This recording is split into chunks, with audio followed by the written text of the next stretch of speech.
নিজেকে প্রশ্ন করুন। আমরা তো ফার্মের মুরগি নই। ফার্মের মুরগির কাজ হচ্ছে সারাদিন খাবে, পেট বড় হবে, স্বাস্থ্য মোটা হবে, কয়দিন পরে মরে যাবে। আপনিও খাইলেন, দাইলেন, মোটা হলেন, পয়সাওয়ালা হলেন, নেতৃত্ব করলেন, কয়দিন পরে মরে গেলেন। কি শেষ নাকি? মোটেও নয়, মোটেও নয়। আপনি আল্লাহর খলিফা, আপনি আল্লাহর খলিফা। আপনার 30, 40, 50, 70 বছর জীবনের প্রতিটা মুহূর্তের হিসাব আল্লাহকেই দিতে হবে। আল্লাহ বলবেন, কোরআন কেন দিয়েছি? তেলাওয়াত করে তাকে রাখার জন্য। কোরআন কি তাকের জন্য এসেছিল নাকি কোরআন দেশ চালানোর জন্য এসেছে? কোরআনে আছে চোর ধরে হাত কেটে দাও। তুমি কি করেছো? কেটেছ? 53 বছরে কয়জন কাটছো? যে নবী মুহাম্মাদের উপরে বুক ফুলিয়ে স্বীকৃতি দেন আমি নবী মুহাম্মাদের উম্মত, সে নবী মুহাম্মদ বলেছে, আমার মেয়ে ফাতেমা চুরি করলে আমি ফাতেমার হাতও কেটেই দেব। হযরত ওমর নিজের ছেলে আবু শাহামা মদ পান করেছে, আবু শাহামাকে ছাড় দেন নাই, 80 বেত লাগিয়েছে। আপনাদের কাছে জানতে চাই, বাংলাদেশে মদ, গাঁজা, হেরোইন, ইয়াবা, ফেনসিডিল আছে না নাই? 80 বেত লাগাইছেন কয়দিন? তা আপনারা 92% মুসলমান নন, দাবি করেন কিভাবে? কোরআন হাদিস দিয়ে আমরা সমাজ চালাতে চাই, রাষ্ট্র চালাতে চাই, আদালত চালাতে চাই, supreme court, high court, Ganabhaban, Bangabhaban কোরআন দিয়ে চলবে।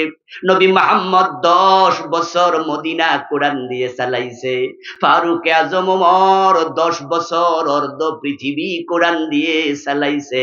কোরআন শাসন করতে এসেছে, শাসিত হতে আসে নাই। ইসলাম বিজয়ী হতে এসেছে, পরাজিত হতে আসে নাই। যখন বলা হবে আসো ইসলাম বিজয়ের জন্য, রাআইতাল মুনাফিকিন ইয়াসুদ্দুনা আনকা সুদুদা, ও নবী মুহাম্মদ, যারা মুনাফিক এই আহ্বানে তারা সাড়া দেবে না, পাশ কাটিয়ে চলে যাবে। কে বলতেছে? আরে কথা কয় না কেন লোকেরা? কে বলতেছে? তাহলে মুনাফিক চিনবেন কেমনে? আপনি নিজে আত্মসমালোচনা করেন। কোরআন প্রতিষ্ঠার ডাক আসলে আপনার অন্তর থেকে সাপোর্ট আসে কিনা? যদি না আসে, ইউ আর মুনাফিক, ইউ আর হিপোক্রাইট। মুনাফিক চেনার জন্য বিদেশ টিকিট কেটে যাওয়া দরকার নাই, পাসপোর্ট লাগাইয়া, ভিসা লাগাইয়া আমেরিকা, সৌদি আরব যাওয়া দরকার নাই। এখানেও আছে, আজকের মাহফিলে আছে। কোরআন প্রতিষ্ঠার দাওয়াত যদি আসে, আপনার অবস্থা কি? আপনি কি তখন সাইডে যান নাকি সামনে যান? রাসূল যদি এসে মাত্র 1.25 লক্ষ সাহাবীকে সাথে নিয়া 23 বছরে জাহেলিয়াতের যুগ চেঞ্জ করে কোরআনের যুগ আনতে পারে, 53 বছরের বাংলাদেশ, 16 কোটি মুসলমান, এখানে কেন কোরআন প্রতিষ্ঠিত হলো না? এজন্য আপনি দায়ী কি না? দাজ্জালের বিরুদ্ধে যুদ্ধের ঘোষণা দেবেন। এখন ঈসা আলাইহিস সালাম একা নামবেন, সাথে কোনো সৈন্য নাই। আগ থেকে কিছু মুজাহিদ প্রস্তুত থাকবে, তারা ঈসার বাহিনীতে যোগ দেবে। যাদের অন্তরে জিহাদের চিন্তা নাই, তারা ঈসা নবীর বাহিনীর সদস্য হতে পারবেন না। এজন্য মুসলমানরা অন্যায়ের বিরুদ্ধে প্রতিরোধের চিন্তা অলওয়েজ ফিল করে। وَإِذَا قِيلَ لَهُمْ تَعَالَوْا إِلَى مَا أَنزَلَ اللَّهُ وَإِلَى الرَّسُولِ رَأَيْتَ الْمُنَافِقِينَ يَصُدُّونَ عَنكَ صُدُودًا। আল্লাহর আয়াত বলতেছেন, তুমি মুনাফিক কিনা শোনো। যখন তোমাকে বলা হবে কোরআনের দিকে আসো, হাদিসের দিকে আসো, লিয়াহকুমা বাইনাহুম, কিভাবে দাবি করেন? রাসূল তো 16 লক্ষ দিয়ে ইসলামের বিজয় করে ফেললো, আমাদের 16 কোটি হল, আমরা কেন পারলাম না? আপনার আইডিওলজি আপনাকে চেঞ্জ করতেই হবে। বিষয়টা মনস্তাত্ত্বিক, বিষয়টা অন্তঃকরণের ব্যাপার। আপনার অন্তর ইসলামকে আপনি জায়গা দিয়েছেন কিনা সে প্রশ্ন। যখনই আল্লাহর দ্বীনের প্রশ্ন আসে, তখন আপনার অন্তর কোন দিকে যায়? যদি আপনার অন্তর স্ট্রেট আগায় যে ইয়েস আমিও আছি, তাহলে আপনি মুমিন। রাসূলকে আল্লাহ বলে, যারা এভাবে বলবে না, তাদের অন্তরে মুনাফিকি ঢুকেছে। বাংলাদেশটা আলহামদুলিল্লাহ, এটা যদিও ইন্ডিয়ার চারপাশ দিয়ে তারা আমাদের ঘিরে রেখেছে, অবস্থানগত ভাবে আমরা কিছুটা নাজুক। কিন্তু একটা বিষয় আমার কাছে যেটা অনুমিত হয়, সেটা হচ্ছে যে আল্লাহর স্পেশাল রহমত এ দেশের প্রতি আছে। 5ই অগাস্টের বিপ্লব তার একটা প্রমাণ। কারণ আমরা তো হতাশ হয়ে গিয়েছিলাম, ঠিক না? বাংলাদেশে যারা একটু চিন্তুক মানুষ আছে, একটু ভাবুক মানুষ আছে, তারা অনেকে হতাশ হয়েছে, আমিও হয়েছি। আরে আর কি জানি হয়। এবং যারা 15 বছর দেশ চালিয়েছে তারাও এতটা কনফিডেন্ট, তাদের বেড়ে গিয়েছিল কনফিডেন্ট লেভেল, যে ওরা বলেছে 15 বছর না, 2041 আরো 15, এখন তো 24 চলে। তারাও এতটা আত্মনির্ভরশীল, আত্মবিশ্বাসী হয়ে উঠেছিল। এবং তাদের তো সেকেন্ড নেতা বলছে, কিসের আন্দোলন, এবছর না ও বছর, মানুষ বাঁচে কয় বছর। 2041 ভীষণ ঘোষণা করেছে, করে তারা বুঝাইছে আমাদেরকে তোমরা সরাতে পারবে না।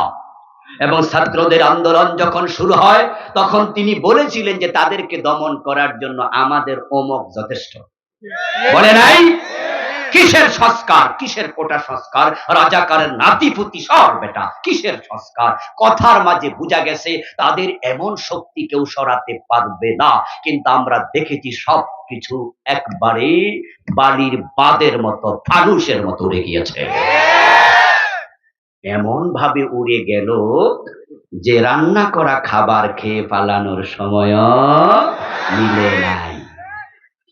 আরে আমরা তো দূরে কোথাও গেলে একটু 2-1 দিন প্রিপারেশনও নেই নাকি, একটু লাগেজ টাগেজ গোছাই, তারপরে একটু যাই। লাগেজ গোছাবে, কাপড় চোপড় পয়রা পর্যন্ত যাইতে পারে নাই, এমন কিছু কাপড় রাইখা গেছে পোলাপান পরে মানুষের দেখাইছে, যেগুলো নামও পাওয়া যায়। মানুষের জিগায় বুড়া মানুষ এটি দিয়ে আবার কি করতো, ওই কাপড় লুকানোর টাইমও পায় নাই। এটা আল্লাহর স্পেশাল করুণা, আল্লাহর স্পেশাল রহমত। বাংলা একটা প্রবাদ আছে, যার কেউ নাই তার কে আছে। আমার বন্ধু আল্লাহ তাআলা আমাদের সাথে আছেন, আল্লাহ আমাদেরকে স্পেশাল করুণা দেবেন। এই জমিনটা চারিদিকে ইন্ডিয়া, এবং আমাদের জনসংখ্যা এত বেশি ছোট্ট ভূখণ্ডে, এই জনসংখ্যার কারণে ইন্ডিয়ারে যদি বাংলাদেশ মাগনা সাদেন, যাইসা বাংলাদেশটা নিয়ে যান, আমার মন বলে ইন্ডিয়া নিতে রাজি হবে না, কোনোদিন হবে না। এর কারণ আছে। আচ্ছা আপনারা বলুন তো, কোন পুরুষের যদি 10 জন বাচ্চা রাইখা বউ মরে, কোন মাইয়া বিয়া বইতে চায় নিয়া? কই যে হাসছে কাম, বেড়ার ফোলা মাইয়া 10টা, ওই ঘরে আমি যাবো, তো আমার আর বেড়া সংসার করণ লাগবো না, এদি সামলাইতে সামলাইতে আমার দিন শেষ। এখানে মানুষ আছে 18 কোটি 16 কোটি মুসলমান। 1947-এর পরে আজ পর্যন্ত কাশ্মীর নামক ছোট্ট একটা অঞ্চল, এটাকে তারা নিয়ন্ত্রণ করতে পারেনি, যেখানে মুসলমানের সংখ্যা 1 কোটিও না। শুধু অল্প কিছু মুসলমানকে কাশ্মীরকে ইন্ডিয়া নিয়ন্ত্রণ করতে পারেনি। আপনারা ইতিহাস পড়ে দেখুন, কাশ্মীরে মুসলমান যত আছে জনসংখ্যা, তাদের পুলিশ, তাদের স্পেশাল ফোর্স তার কাছাকাছি, এত দিয়েও নিয়ন্ত্রণ করতে পারে না। আমরা 16 কোটি মুসলমান, তারা ভয়েও দেশ নিতে আসবে না।